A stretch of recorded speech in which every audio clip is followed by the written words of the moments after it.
Hi, I'm Roy Colin, and I'm the creator of the podcast. You can find everything about me and the 5 podcasts on bio.link/podcaster, and you'll find it in the QR code there. I'd also like to thank my sponsors.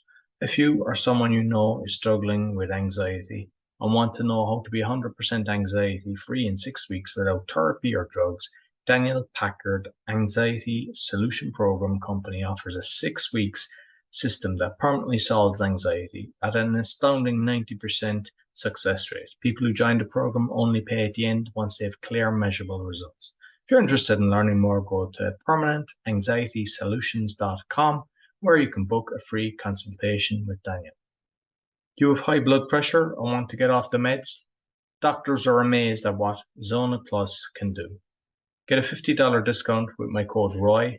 Go to zona.com/discount/ROY, and you see the QR code for all my sponsors down at the end. Quality Polish manufacturer of metal products for telecommunication and workshop equipment and other metals. If you'd like a brochure, you see it in the QR code, and you just let us know if you would like a quotation shipped internationally and very competitive rates. I hope you enjoyed this week's podcast. Welcome to the Speaking Podcast. You can find all our episodes on speakingpodcast.com. We're also on BitChute and YouTube. You'll find the links in the podcast description. I'm also a podcasting coach because I've got 4 other podcasts with 4 of them getting to the top 0.5%. And you'll find everything on bio.link/podcaster.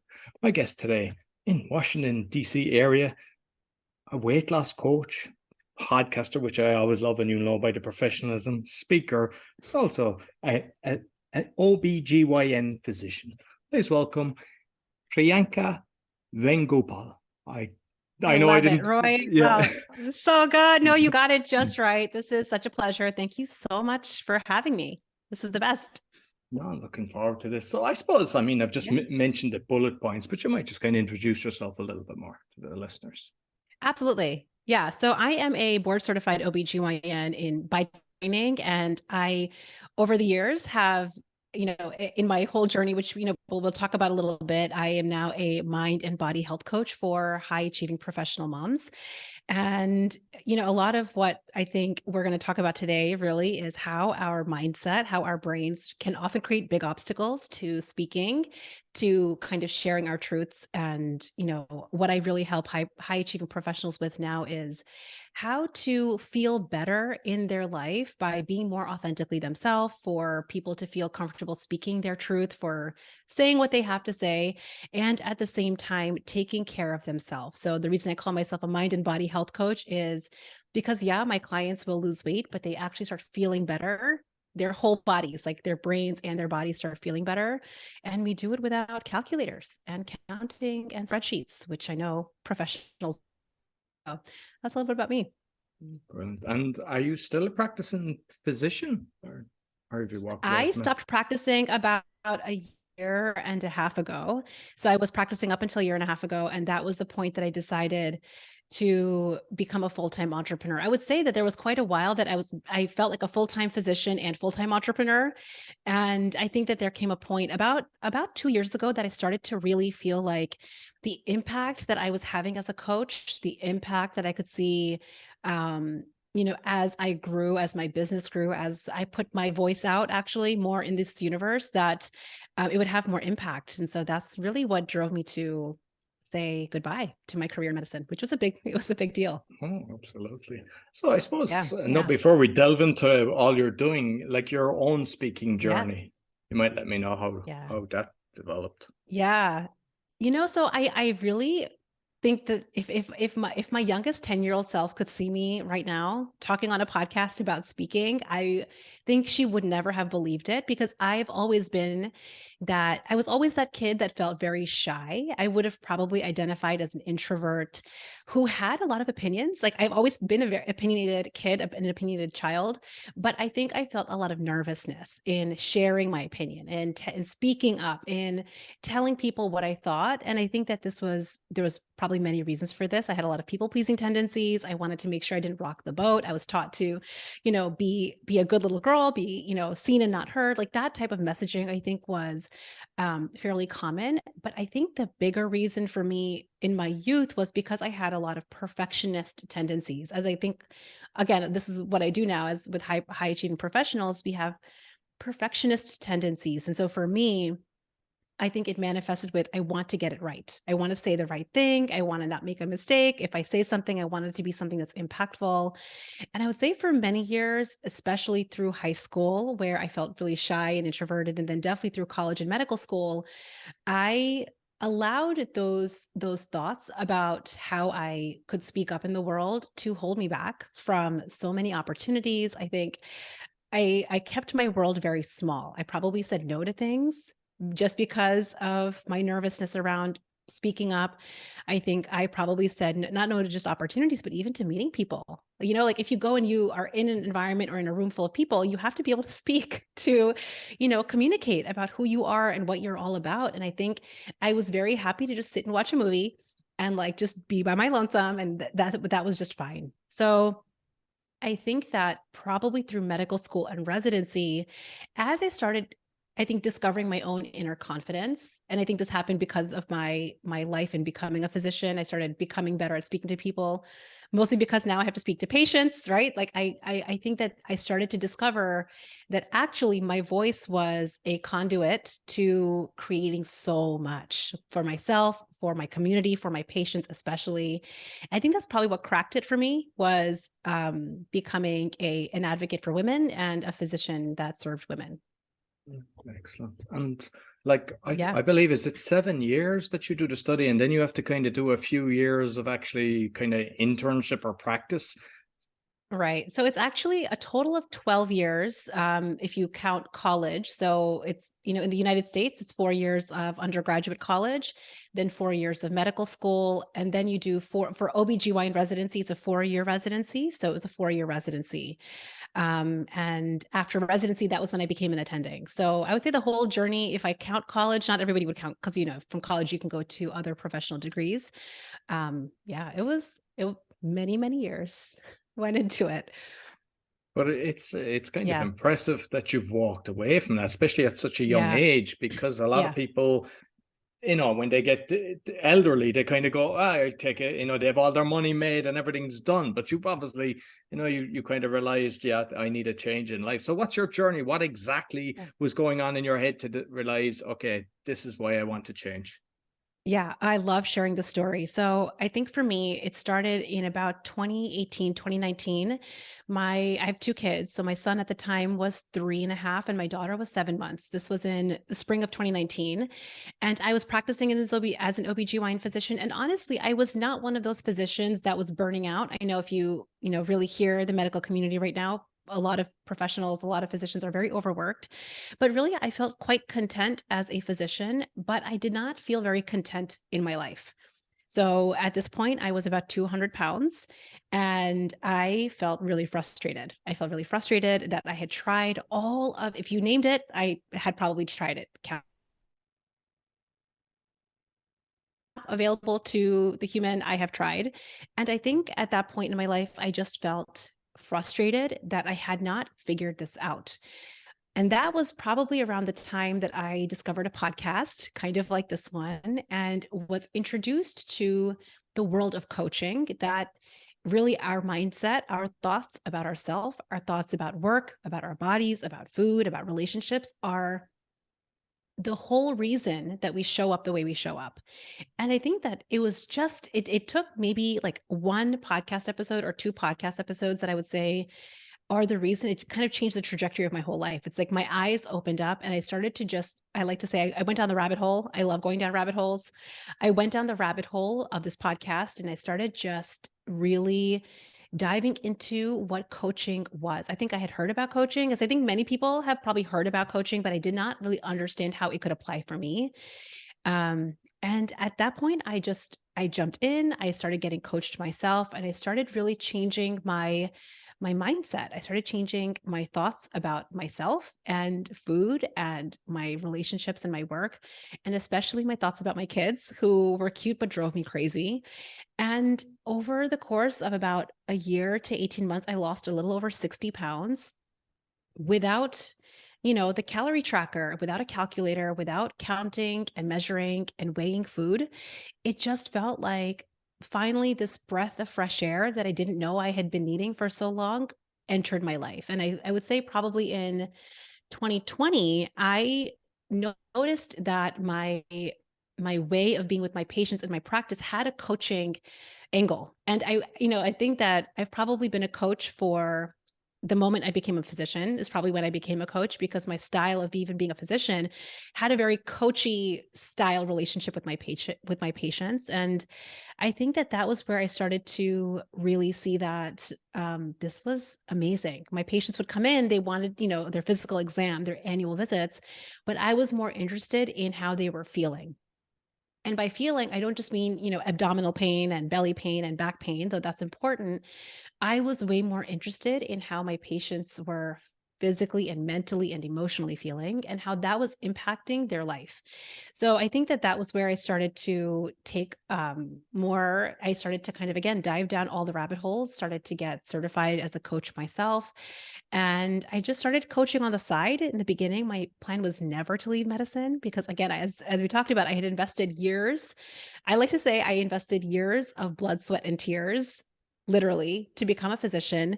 But I also started to see that there was this other world that was possible for me. And what would it be like to play in that world? So I started to coach on the side, and that started to grow, and I started to see the impact it had.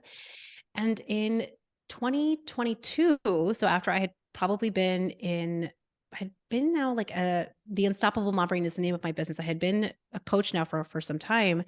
I made that decision to actually leave. And I think that the reason and the way that I made that decision had to come from trust. And it wasn't because I was running away from being a physician. I like to think of that decision as I was just running towards something else. And I had to have trust in myself that if I ever wanted to go back, if I ever wanted to practice medicine again, that I would trust myself to go figure that out. I might lose skills. I might forget how to hold a scalpel, though I doubt it. I might forget certain skills, but I was willing to tell myself that if I learned it once, I could probably learn it again. And if I really wanted it, I could always go back. So that's kind of my whole story. That's what I help high achieving professional women do, is to create more of what they want, feeling better. And it doesn't mean you have to leave your job. You can start feeling better right where you are. And did you find it kind of with all the studies you've done? Because that's something, especially on my other podcast, The Awakening, I've interviewed a lot of doctors and I just kind of know how the industry works. They're not into the kind of mindfulness. It's more about take the pill and everything. So what you were doing in trying to help people and find out what's really going on, because a lot of the time it's the stress in the head that causes the ailments. It's against the norm, because it's unfortunately, the big pharma kickbacks and everything. Like, I mean, that must have been for you to witness that when you had such caring for your patients. I think that just like there is every flavor of human, I think that there's every flavor of physician. So I don't ever want to paint any profession or any human or any category with one broad brush. So just like with humans, I think that you will find that with physicians too. So there are plenty of physicians that I think have a very similar perspective to me, where they want to treat the whole human. They want to not just treat the physical parts of what somebody comes in with, but really address their mental and emotional burdens. But I think the trouble with the industry right now, and this is just the nature of how healthcare is set up, is physicians don't have the time that they would love to have with their patients. And so sometimes what maybe happens for some is that they have to, kind of what you're saying, like maybe we just throw a pill at this and let's just see if it solves the problem, simply because they don't have the time. And again, I don't think that this is across the board, all patients and all physicians, but I think that physicians have so many barriers that it's hard to navigate. It's so hard to navigate, but I think that that's where we have to get creative and start exploring options. Excellent. So you've created the Unstoppable Mom Brain. So You might delve in. I know you do groups and stuff like that, but you might just, for Yeah. those that don't know what that's about, Yes. you might tell us exactly. So let me tell you, so the name, The Unstoppable Mom Brain, was born mostly, again, as my work as an OBGYN, I would see patients coming in for their postpartum visits, like the 6-week, 8-week postpartum visit. They would come in and, they have a new baby in the house, but they would refer to any mistake they made. Maybe they forgot to, give a permission slip to their older kid, or they forgot a play date, or maybe they packed the wrong lunch.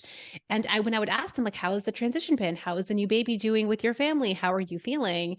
They would refer to all of their mistakes and fallacies as mom brain. So, and this is something that I see happening even now. It's like on the playground, on play dates, you refer to your mistakes and your inadequacies as mom brain. And I decided, and this is again part of my philosophy for 10 years now, that yes, our brains are the reason we have obstacles. Like my brain was my biggest obstacle, the nervousness that I felt when I was 10 years old and like let me hide from speaking to the world. But my brain was also my solution. It was the only way that I could get out of my own way. And I think that, the reason that I decided to name my business The Unstoppable Mom Brain was to change the narrative on how women identify their mistakes as a product of their brain. I want women to start identifying their solutions is also going to come from their brain. And I think when women can see that, specifically high achieving professionals, all of a sudden the conversation changes, right? We're not talking just about our fallacies and our inadequacies. We're like, and I have all these issues. I have this past pile. I like to call it this past pile of mistakes, this past pile of like evidence that I couldn't figure something out. And also my brain is going to be the solution that figures this one out. So let's go figure it out. And I know that you have a very successful podcast that's the same name. Yeah. So you might That's you bring right. on guests and you do some solo shows as well. Yeah. Yeah. So a lot of my podcast is really intended to talk to high achievers. And this is it really talks to every human, but I specifically work with high achieving professional moms, that your brain is your greatest asset. And I think that everything that I share on this podcast is not just mindset. I think mindset's really important, but I think for high achievers, strategy, specific, tangible skills and tools is also very valuable. So if you ever listen to my podcast, you get both. I'd like to think of it as the perfect marriage of mindset and strategy, specific skills and tools. And then I will bring on guest experts that will maybe talk about different topics that I will have conversations on, but some of them are very like solo episodes, specifically mindset and skills. And how do you find the solo? Because I mean, I usually my very first episode of all my podcasts is the solo, but I find, I mean, I've seen some of yours, like, you've obviously natural at it and very good at it, but did you find it hard to start doing that? So hard because, again, my perfectionist tendencies are still a part of me. So, I often teach that one of the biggest roadblocks to hitting your dream ideal weight is having a perfectionist brain. And the way that I identify perfectionism is not the traditional definition. I think some people think of perfectionist as someone that has to get an A+ or a gold star. But perfectionists are also people that really hate making mistakes, avoiding failure at all costs. And I think high achievers very much would identify with both of those definitions of perfectionism. And that definitely came up for me when I started my podcast. I wanted every episode to be perfect, every single episode to be jam-packed with value, like bullet points. I wanted to have the whole thing scripted. And it took me, again, really seeing that I have this tendency, this desire to do high quality work, because this matters to me, because my voice matters. I want to have impact. And I think I used to attach doing a really good job on the podcast with having a lot of value. And it's taken me, now this podcast is a little over a year old. I would say probably around 6 or 8 months into it, I was like, you know what? I can probably do B- work on this and it's still very valuable. And that was very liberating, where maybe I could just have fun and I don't need to have a script and I can just share value because my perspective is valuable. And I think that that's what's catching on with the podcast, which is one of my favorite things to do in my business. Yeah, excellent. And you mentioned about not counting the calories, and it's something I never do. I just believe, you eat what you, but I have noticed with some friends, female friends, that if you're having the dessert, they're talking negative to themselves when they're about to have something amazing to eat. Instead of just going, I'm going to enjoy this apple pie with ice cream on top, they're just going, oh no, this is going to make me fat, or this. And like, they're basically, I just like to touch on that. Absolutely. And that is a product of the diet industry. It's a product of learning for many, many decades that there are certain foods that are good, certain foods that are bad.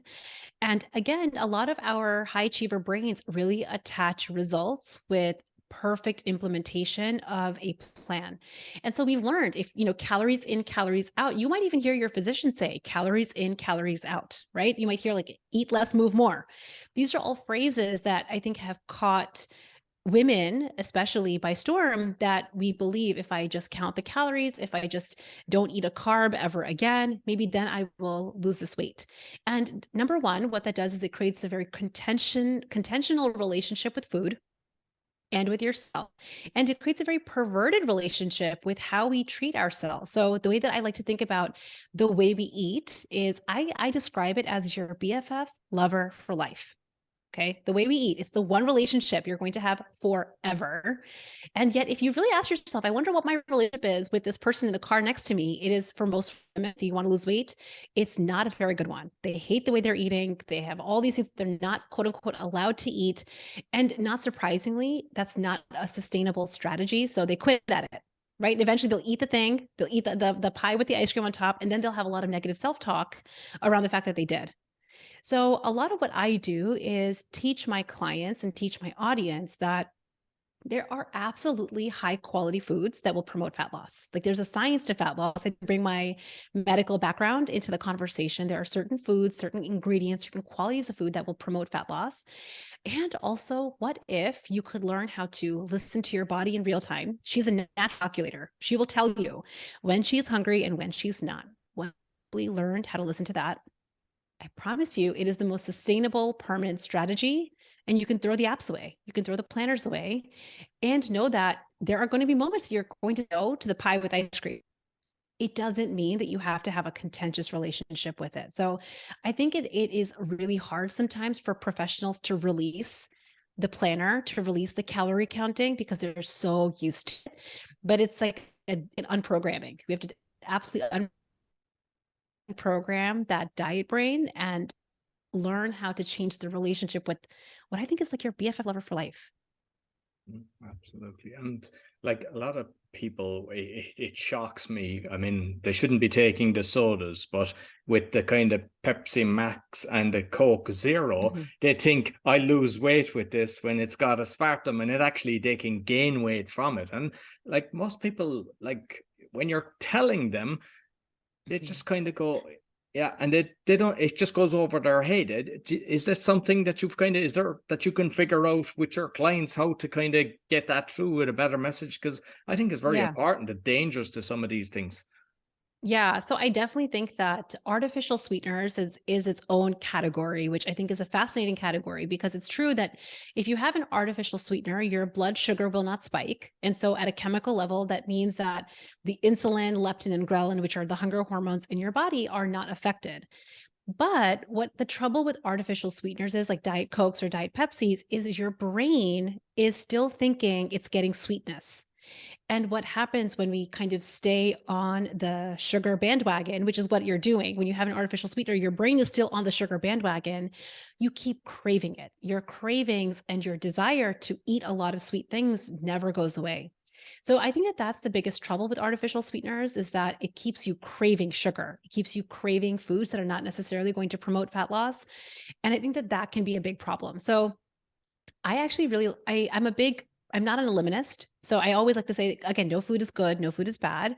But what would it look like for you to give your body a break for a few weeks where you actually ate whole foods, foods that did not have artificial sweeteners, foods that were free of flour and sugar? Give your brain a detox. It's like detox from the dopamine and the endorphins that it's so used to getting. And then embark on what it would look like to try a Coke or a Pepsi. Like now see what it does to your brain. You'll feel such a huge difference just from detoxing for a few weeks.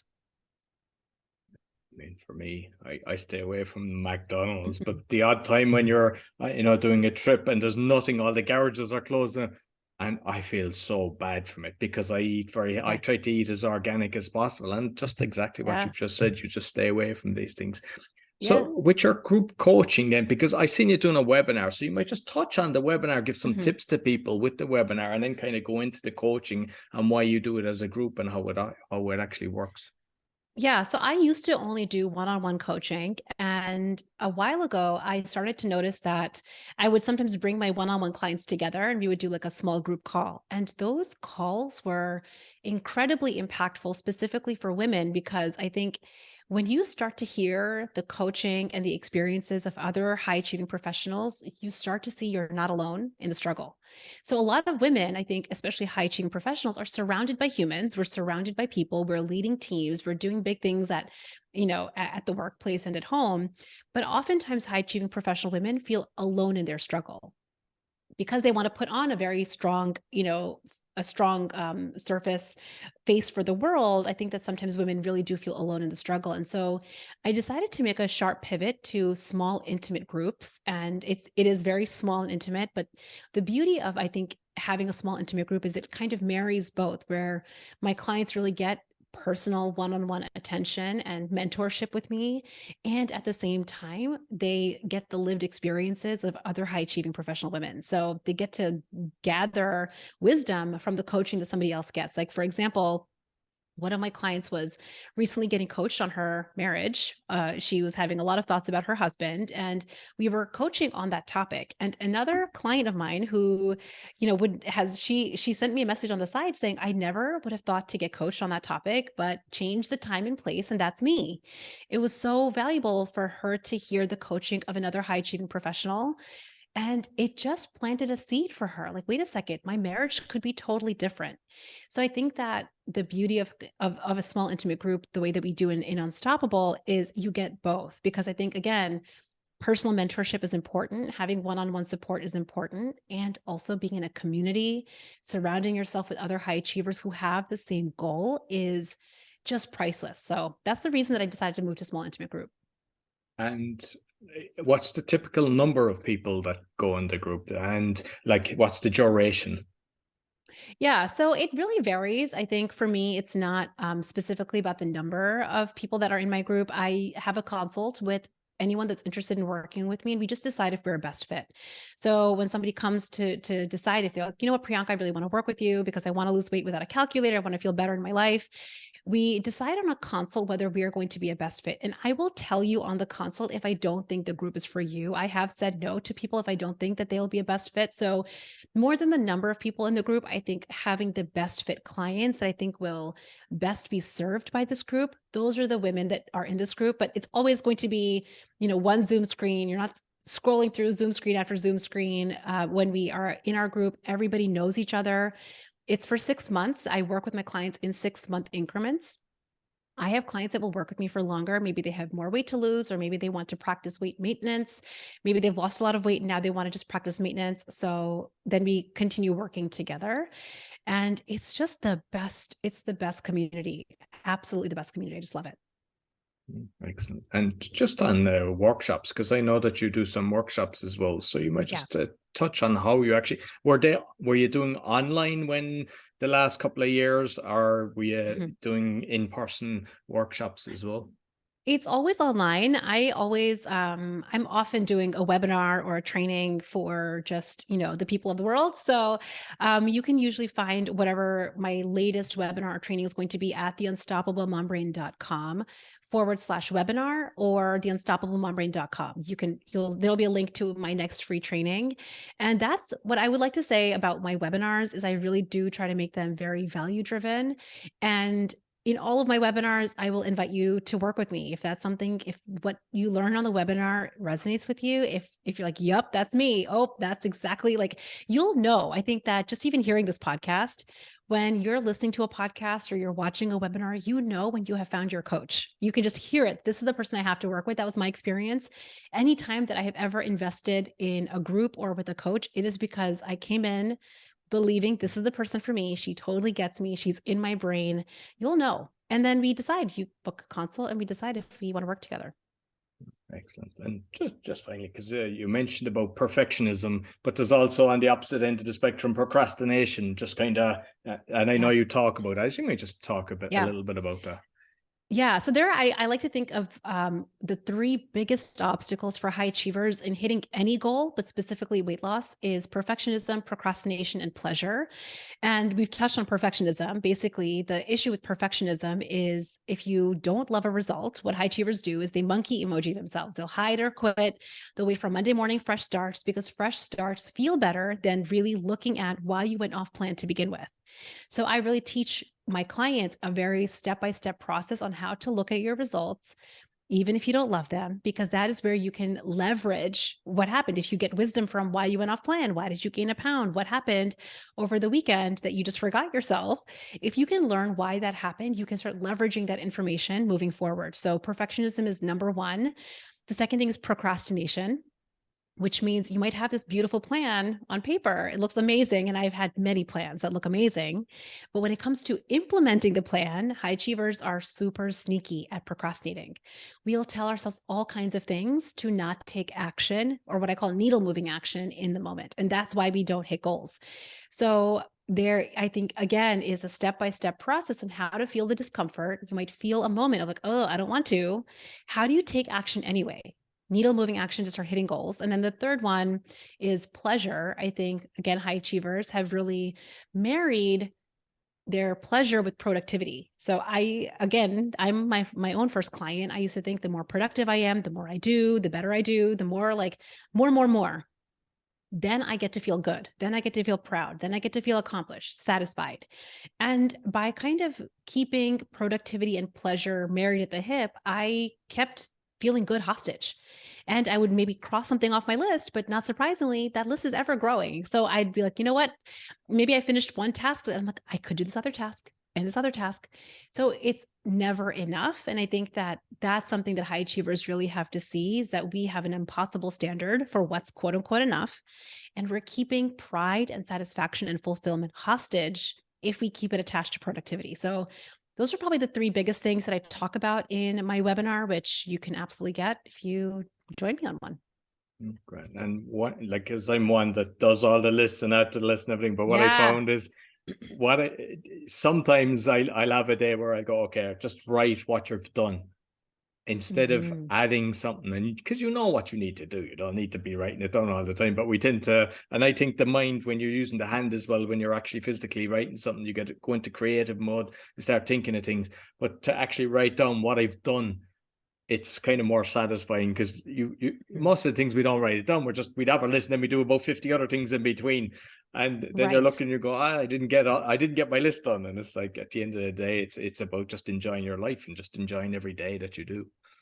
Absolutely. And I think, planning and strategizing is really important. I don't want to like poo-poo that and just say, it's all mindset. It's not. It's equal parts strategy.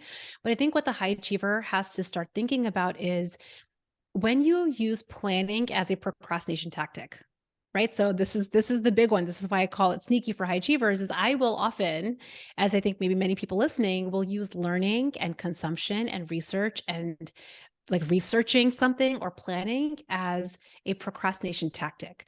So you have to know what is an appropriate amount of planning, an appropriate amount of researching, an appropriate amount of strategizing. And then we have to get to work and take needle moving action. And that there's a moment that comes and it's like, you know what, I could think about this a little bit more. Maybe I should just make another plan. When you find yourself doing that, that is all procrastination. You just have to be onto yourself. Yeah, brilliant. And just finally, I always like to know the kind of social media, what kind of is your call to action, especially, I mean, you've got the coaching, but also, to speak in the podcasting. So what would be you find is serving you best? Yeah, so I am the Unstoppable Mom Brain everywhere on the internet. So that is my Instagram handle. I am on Instagram and especially Instagram stories a lot, mostly because I like sharing my real life wins and fails in real time. So what I really love doing with my audience is I share my like actual fails. And I think it's very empowering because you get to see what happens when a coach who has reached her ideal weight, how does she manage and handle imperfect moments? How do I take action when I don't want to? I think that that's really important. So the Unstoppable Mom Brain over on Instagram, you can come follow me there. The Unstoppable Mom Brain podcast is where I share a lot of strategy and mindset skills. And if you want to come to my next webinar, then the unstoppablemombrain.com, and you can join me on the next one, which would be awesome. Perfect. Thoroughly enjoyed the conversation. I'll make sure I'll put the links both on the audio and the video. Awesome. Thank you so much for having me. No problem. So that's all for the Speaking Podcast. You'll find all our episodes on speakingpodcast.com. As mentioned, we're on BitChute and YouTube. Sure to give us a thumbs up, 5-star rating. And make sure when you check out Priyanka's podcast, give her a 5-star rating as well. It all helps. Until next week, take care. So I hope you enjoyed this week's podcast. You'll find everything about me on bio.link/podcaster with all my podcasts, and you'll find it, you see in the QR code in the graphic that's shown. I'd like again to thank my sponsors. So if you or someone you know struggling with anxiety and want to know how to be 100% anxiety free in 6 weeks without therapy or drugs, Daniel Packard's Anxiety Solution Program company offers a 6-week system that permanently solves anxiety at an astounding 90% success rate. People who join the program only pay at the end once they have clear, measurable results. If you're interested in learning more, go to permanentanxietysolutions.com, where you can book a free consultation with Daniel. Do you fight blood pressure and or want to get off the meds? Doctors are amazed at what Zona Plus can do. You can get a $50 discount with my code ROY, zona.com/discount/ROY. And you'll see it in the QR code as well as Daniel's QR code. Quality manufacturer of metal products for telecommunication and workshop equipment and other metal materials. You see the brochure there in the QR code, and let me know if you would like a quotation, shipped internationally at very competitive price. I'd like to thank all my sponsors and also all my listeners. Be sure to give me a thumbs up, 5-star rating, share with your friends, really helps. And I also have a video on how to give a 5-star rating because a lot of people have wrote to me asking me that they don't know how to do that. Until next week, take care.